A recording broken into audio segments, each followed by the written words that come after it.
J'étais curieuse, toi, si tu pouvais juste déballer comment tu as vécu ta sexualité à travers le temps, puis l'intégration que tu as eue, puis où est-ce que ça t'a amené, en fait? Bien, c'est ça, comme tu disais, c'est ça. Dans l'ère qu'on est, en tout cas, ça n'existe pas vraiment une femme qui, à quelque part, n'est pas une pute, qui n'est pas, d'une certaine façon, son énergie n'a pas été influencée. Ou, je veux dire, on reçoit tellement d'informations, même si on ne veut pas. Puis même de notre lignée, on a reçu de l'information, un bagage. C'est comme, il y a tout quelque chose qui est comme un peu perverti, sali dans notre sexualité qui doit être réapproprié, qui doit être comme recompris.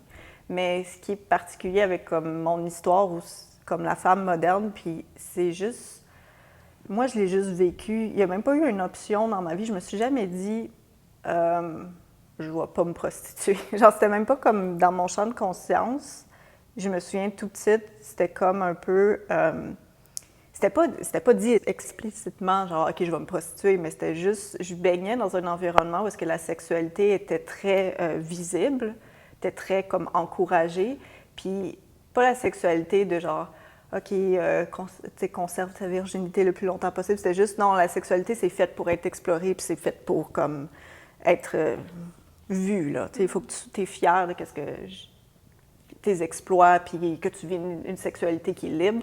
Fait que j'ai comme grandi dans cet environnement-là. Puis très jeune aussi, j'avais naturellement un intérêt. Là. Je pouvais pas, je me souviens tout petite, là, même avant de comprendre c'est quoi la sexualité, je pouvais pas m'empêcher. Dès que j'étais avec mes parents, il y avait comme un moment intime, j'allais ouvrir la porte, je voulais voir. J'étais comme, qu'est-ce qui se passe? C'est quoi ça? C'est quoi cette énergie-là que je sens dans la maison? Parce que c'était différent les soirs que il était tranquille.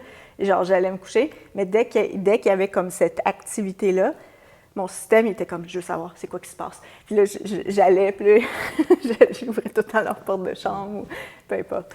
Mais fait qu'il y avait cette curiosité-là dans moi. Puis ça a le fait que, genre, très jeune, je suis aussi, j'ai été comme, je suis tombée sur de la pornographie, puis j'ai commencé à consommer ça parce que j'en avais comme accessible à moi beaucoup.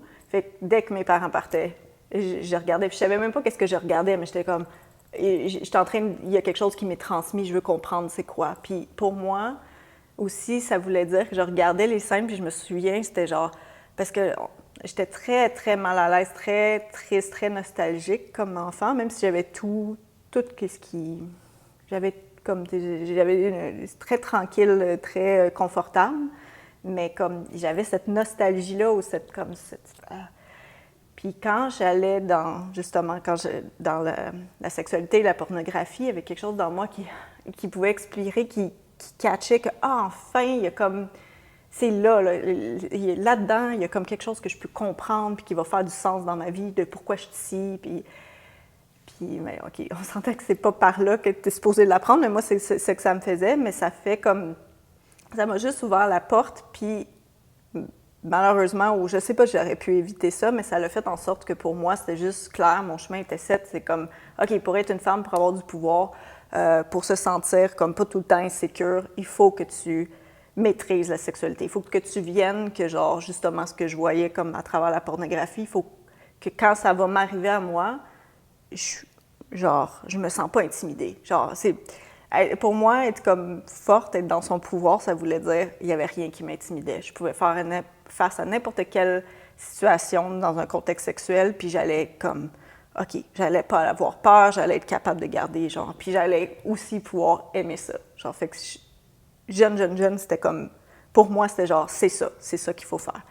Puis même dans comme ce que je recevais subtilement de la relation de mes parents, il y avait aussi cette affaire-là, je catchais que, genre, une femme, pour garder son mari, ou genre, tu sais, il faut comme que tu t'adaptes, puis s'il y a des affaires un peu croches, ben il faut comme que tu le prennes. Ça, c'est une bonne femme. La femme, elle contient son homme, elle est capable de, genre, en prendre. Même si elle a le peur, ou peu importe, ou elle n'est pas à l'aise, tu es supposé d'avoir un front de, genre, ça, c'est une bonne femme, là. C'est comme, je suis capable de prendre mon homme, puis genre, ça me fait pas peur, tu sais.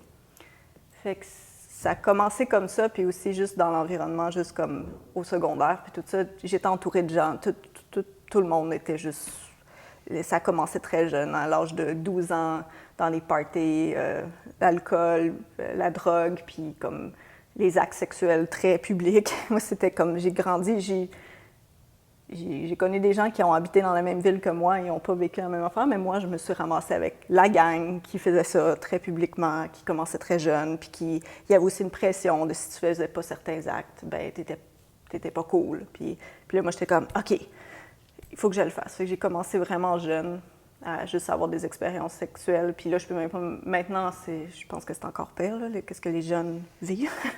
Mais déjà, moi, c'était comme quand même intense pour une fille de 12 ans, 13 ans, être avec des gens plus vieux, puis essayer de comme keep up. Puis c'est ça. Puis quand la minute, j'ai toutes vécu ces expériences-là, assez jeune, puis quand j'ai eu ma première relation sexuelle, qui heureusement était quand même dans un contexte que c'était mon chum, c'était comme, il y avait de l'amour, c'était pas avec n'importe qui random.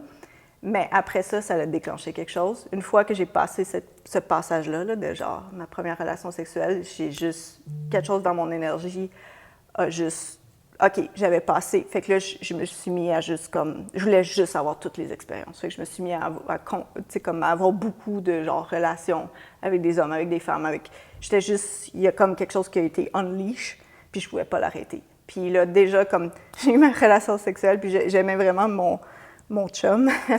Puis dès que j'ai eu la relation sexuelle, j'ai été comme déçue. Puis après, ça a fait, OK, il faut que je change de gars parce que ça marche pas. Genre, mais je l'aimais, ce gars-là, mais là, la bête, elle s'était réveillée, puis j'étais juste, je l'ai laissé, puis c'était genre tellement cruel, mais j'étais genre, mais non, mais moi, il faut que j'aille explorer, là. Genre, tu sais, moi, j'ai comme ma liste, là, de choses qu'il faut que... Fait que je suis juste partie, puis toute ma vingtaine, c'était juste une relation après l'autre. Puis des fois, je voulais une relation long terme, puis ça marchait pas. Fait que là, j'étais juste comme... Puis là, ça me brisait le cœur, puis là, je me renforçais, puis là, j'étais comme, non, moi, je suis une pute, puis genre, je vais pouvoir coucher avec autant de monde que possible, puis je m'en fous, puis un après l'autre, après l'autre. Puis là, plus que, genre, tu vis des expériences intenses, plus que le cœur se ferme, puis tu deviens, genre... Puis plus que tu as besoin d'expériences intenses. Fait que c'est ça, ça m'a amené jusqu'à un point, jusqu'à la fin vingtaine, où est-ce que j'avais peur de ce que j'avais besoin de faire pour satisfaire cette fin-là. Puis là, j'étais genre, OK, c'est soit que je passe un point de non-retour, ou soit qu'il y a une autre possibilité.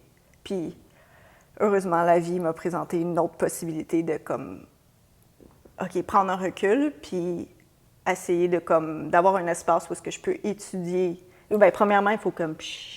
Il faut que ça se calme, il faut revenir dans le corps, il faut prendre soin du corps parce que tout est inflammé, là, c'est juste comme... Fait qu'il y a comme une grosse période que c'est comme tu mets de l'eau sur le feu, là, genre calme-toi, calme-toi, calme-toi, reviens.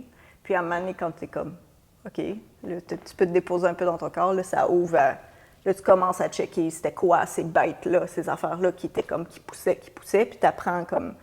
dialoguer avec, puis guérir, puis comprendre d'où ça vient, puis qu'est-ce qui est de la folie, qu'est-ce qu'il faut que tu apprennes, Fait que c'est ça. Puis ça ouvre à tout un... Ça, c'est plusieurs années. C'est comme vraiment... C'est un long processus, mais c'est un processus qui ramène vraiment à soi, puis qui fait en sorte que c'est comme...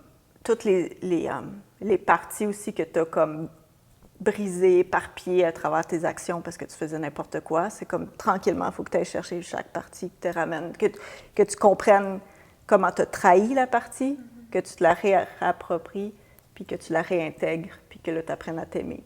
Mais il y a des choses aussi, ce qu'on fait, les actions qu'on pose, je veux dire, on peut guérir, mais ça répare pas, là. Il y a une cicatrice, là. C'est pas, genre, tu reviens pas tout neuf, là.